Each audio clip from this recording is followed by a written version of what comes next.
Assalamualaikum warahmatullahi wabarakatuh. Perkenalkan, nama saya Dea Putri Aftari dari kelas 1G NIM 1205001203441, Prodi Teknik Informatika, Fakultas Sains dan Teknologi.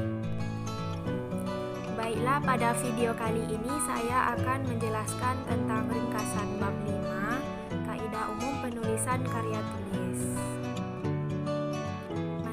Pembahasannya adalah sebagai berikut. 1. Penggunaan huruf. Ejaan bahasa Indonesia menggunakan aksara Latin yang terdiri dari 26 huruf. Setiap huruf digunakan untuk melambangkan suatu bunyi atau satu fonem, kecuali huruf gabungan yang juga digunakan untuk melambangkan suatu bunyi, serta huruf digunakan untuk melambangkan dua bunyi, sementara huruf Q dan X hanya digunakan pada kata serapan tertentu. Secara ortografi, kita kenal adanya 4 macam huruf, yaitu 1 huruf kapital, 2 huruf biasa atau huruf kecil, 3 huruf miring, dan 4 huruf tebal. 1. A. Penggunaan huruf kapital. Huruf kapital atau sering juga disebut dengan huruf besar digunakan pada A. Huruf pertama pada kata awal kalimat. B. Huruf pertama pada kata pertama pada petikan langsung atau kalimat langsung. C. Huruf pertama kata atau ungkapan yang berhubungan dengan nama Tuhan, nama kitab suci, nama agama termasuk kata gantinya. D. Huruf pertama nama gelar kehormatan, keturunan, dan keagamaan yang diikuti nama diri. Namun, kalau tidak diikuti nama diri, huruf kapital itu tidak digunakan. Huruf pertama unsur nama jabatan dan nama pangkat yang diikuti nama diri atau yang digunakan sebagai pengganti nama orang tertentu, nama instansi, atau nama tempat. Namun, kalau tidak diikuti nama diri, nama jabatan, nama orang, nama instansi, atau nama tempat, huruf kapital itu tidak dipakai. Selanjutnya F. Huruf pertama unsur-unsur nama orang. G. Huruf pertama nama bangsa, suku bangsa, dan nama bahasa. H. Huruf pertama nama tahun, nama bulan, nama hari raya, dan nama peristiwa sejarah. I. Huruf pertama nama geografi. Namun pada istilah geografi yang bukan merupakan nama diri, huruf kapital tidak digunakan. Pertama, unsur-unsur nama negara, nama lembaga pemerintah, dan nama dokumen resmi, kecuali kata seperti, dan, ataupun kepada. K. Huruf pertama setiap unsur bentuk ulang sempurna yang terdapat pada nama lembaga pemerintahan dan dokumen resmi.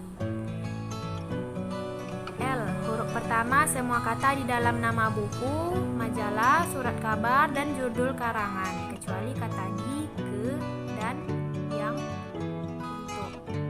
untuk yang tidak terletak pada posisi awal. M. Huruf pertama unsur singkatan nama gelar, pangkat, dan sapaan. N. Huruf pertama pada kata perkerabatan seperti bapak, ibu, kakak, saudara, dan adik yang dipakai sebagai kata ganti, kata sapaan, atau kata sebutan. O. Huruf pertama kata ganti Anda. B. Penggunaan huruf kecil. Huruf kecil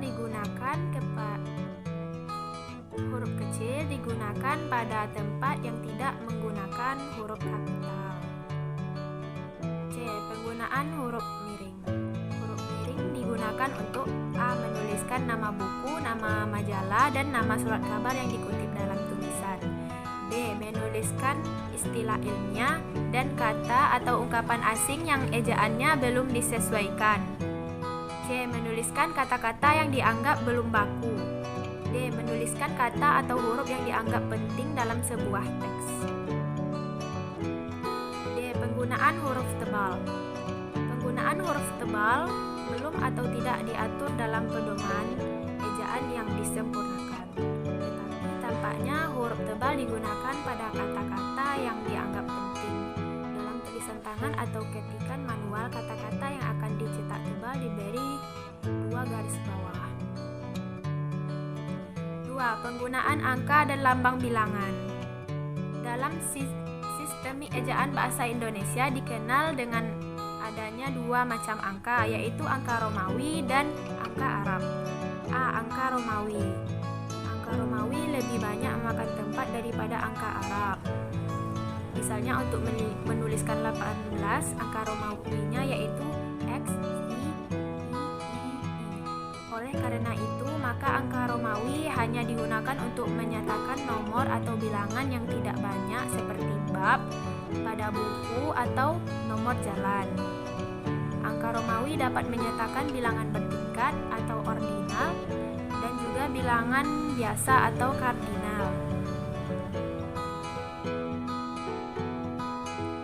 B. Angka Arab. Penggunaan angka Arab antara lain adalah sebagai berikut.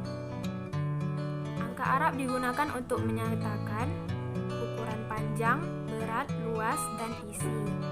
2. Satuan waktu. 3. Nilai uang. 4. Kuantitas atau jumlah. Selanjutnya angka Arab digunakan untuk melambangkan nomor jalan, rumah, apartemen, kamar pada alamat. Angka Arab digunakan untuk menomori bagian dari karangan dan ayat kitab suci.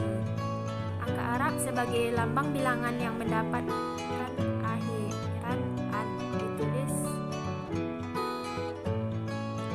Lambang bilangan yang dapat dinyatakan dengan 1 atau 2 kata ditulis dengan huruf, kecuali bila beberapa lambang bilangan digunakan secara berurutan dalam satu kalimat. Selanjutnya, lambang bilangan pada awal kalimat harus ditulis dengan huruf. Oleh karena itu, kalau perlu, susunan kalimat harus diubah sehingga bilangan yang tidak dapat dinyatakan dengan 1 atau 2 kata tidak terdapat pada awal kalimat. Angka yang menunjukkan bilangan utuh yang besar dapat dieja sebagian supaya lebih mudah dibaca. Bilangan yang tidak perlu ditulis dengan angka dan huruf sekaligus dalam teks kecuali di dalam dokumen resmi seperti akta dan kwitansi. 3. Penulisan kata serapan. Penulisan kata serapan golongan pertama tidak bermasalah karena ejaan dan lafal sudah seperti sistem ejaan dan lafal bahasa Indonesia. Penulisan kata serapan golongan kedua seringkali menimbulkan masalah karena meskipun sudah ada pedomannya tetapi masyarakat sering tidak mematuhi. Misalnya kata karir ditulis karir, kata trotoir ditulis trotoar, kata ekspres ditulis ekspres, dan kata kompleks ditulis kompleks. Untuk dapat menulis kata-kata serapan golongan kedua, tidak ada jalan bagi kita untuk melihatnya dalam kamus yang baik. Salah satu kamus yang terbaik adalah Kamus Besar Bahasa Indonesia yang diterbitkan oleh Balai Pustaka. Begitu juga penulisan kata serapan dari bahasa daerah yang belum anggap baku harus ditulis dengan huruf miring. Dalam tulisan manual diberi garis bawah tunggal. Misalnya kata-kata amburadul, semrawut, gak, metrik, dan lebay. 4. Penggunaan tanda baca. A. Penggunaan tanda titik. Tanda titik digunakan pada hal-hal berikut, yaitu A. Tanda titik digunakan pada akhir kalimat yang bukan pernyataan atau seruan. B. Tanda titik digunakan untuk memisahkan angka jam, menit, dan detik yang menunjukkan waktu. C. Tanda titik digunakan untuk memisahkan angka jam, menit, dan detik yang menunjukkan jangka waktu. D. Tanda titik digunakan untuk memisahkan bilangan ribuan atau kelipatannya. E. Tanda titik tidak dapat untuk memisahkan bilangan ribuan atau kelipatannya yang tidak menunjukkan jumlah. F. Tanda titik tidak digunakan pada akhir judul berita, judul karangan, judul tabel, dan sebagainya. G. Tanda titik tidak digunakan di belakang alamat pengirim dan tanggal surat, dan nama dan alamat penerima surat. B. Penggunaan tanda koma. digunakan pada saat 1.